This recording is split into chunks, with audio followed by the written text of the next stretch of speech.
quick little bit about me. I spent 32 years in IT, left, opened my own business. And because I knew nothing about how businesses worked and how money worked, my business failed.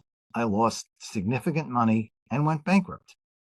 So I took my learnings in business, in money, got licensed. And now my goal and my why I do this is to help people and educate them so they don't make the same mistakes that I made. So having done that, let's get started with the health and wealth and the wealth portion of that. So as Jay already said, health and wealth are absolutely tied together. You've heard one side, now we're going to talk about the other. So overall health is defined as having a healthy body, a healthy mind, and a healthy financial foundation. Now, what does that mean? So an article in TCI Wealth Advisors less than a year ago said that even a moderate level of financial distress is detrimental to health and well-being. This is what we've been talking about. It also said that health and wealth are linked because increases in medicine and the sciences support wellness and longevity. And if you have longevity, you need to plan financially for that longer life. And again, this is an independent article that supports health and wealth being positively correlated. So let's talk for a second about the financial stressors, pretty much as a corollary to what Jay talked about. These are 8 of the most popular things that people think about on a constant basis that impacts their emotional well-being. For example, people are constantly saying, I work the 40-40 shift, which means 40 hours a week for 40 years and I retire broke. How do I live the rest of my life? Or they're saying, well, if I'm not making enough money and I'm piling up debt, like credit cards at 25 to 30%, how do I pay this off? If I'm paying a minimum payment every month because that's all I'm able to pay, will I ever pay this off? And that's weighing, and it's not just credit cards, it's mortgages, it's car loans, it's student loans. How do you pay this debt off? Then you have a change of environment. Are you going to live in the same house? Are you going to live in the same city, the same state? Do you need to get a bigger house because maybe your parents are ill and need to move in with you? Your change of environment is constantly on your mind. Also, as I mentioned previously, there's always the need to earn more money. We all know the economy is not the greatest. Companies are laying people off.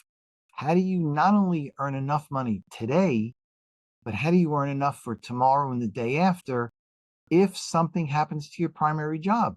You may need that second or third source of income. Now, taking care of a loved one could be your child, could be your partner, could be your aging parents who need help. This was the case that I went through. My parents were, unfortunately, they passed away now, but for years when they were ill, they didn't plan properly. So I was constantly thinking, how do I take care of them? Mentally, physically, emotionally, financially. That was my challenge. Then you want to control your time. I'm working crazy hours. I have a crazy commute. When do I spend the time with my family and with myself? Do I have the time to go play golf, to go play tennis, to go pickleball or whatever you're into? Do you have the time to do that? And then you work all your life, you want to travel. Can I? Your first question usually is, what does it cost? Before you get into, do I have the time and everything else? It's, what does it cost? Because you may not have the money. And then what about education? We all know the cost of college is doubling every 7 to 8 years. How do you pay for your college loans, possibly your kids' loans, your partner's loans? These all take into account things that you think every day and take away from your thinking clearly and spending time with your family. Now, then we have what I call the 4 enemies of money. And these are things that many of us all think about, but believe we have no control over. Well, I'm here to tell you that to a certain extent, we do have control over these things. For example, we all know we pay income tax. We kind of sort of have no choice in that. But did you know that to a certain extent, you can have a bigger say in the income tax you pay? Yes, I did say that. You do have a say in how much income taxes you pay. And there are ways to do that. As far as inflation, we have no control over inflation. But what you do have control over is where you have your money. If you're in a bank or some other situation like that, and you're not at least earning enough to match inflation, you're losing money. So, yes, there are ways you can put money in and earn potentially more than inflation.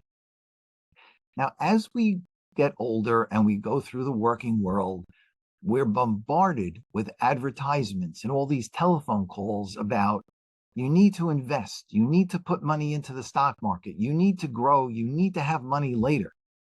But all those people only care about you putting money in because that's where they make their money. They don't care if your investment goes up or down. But guess what? You care about whether your money goes up or down. So again, there are ways that you can put money in certain vehicles that are going to grow when the market grows, but are shielded when the market goes down so you don't lose any money. So again, you do to a certain extent have control over losses in your money. The last piece, which is indecision, plagues most people. Again, those people bombard you with information, but there is so much out there that it gets so overwhelming, you don't know what to do. So because you don't know what to do, you do nothing. And when you do nothing, you're into that rut that says, I'm accepting whatever happens to me. But again, I'm going to tell you, we can explain what these things are, what they mean, and how you can use them to your benefit. That's the four enemies of money. So the question you're now going to ask yourself is, how do I overcome these financial enemies? And I'm going to give you a really interesting answer. And that is to work with a licensed health and financial professional. You want licensed because they have the schooling, they've gone to school and got their license, and they have the experience to help you in both your health and your finances to be a better person overall, as we talked about before. So let us help you focus on becoming the best overall you. So this is our contact information. We have our emails, our websites, our phone numbers, QR codes. Any way you want to get in touch with us, you can certainly do that. And that concludes our presentation.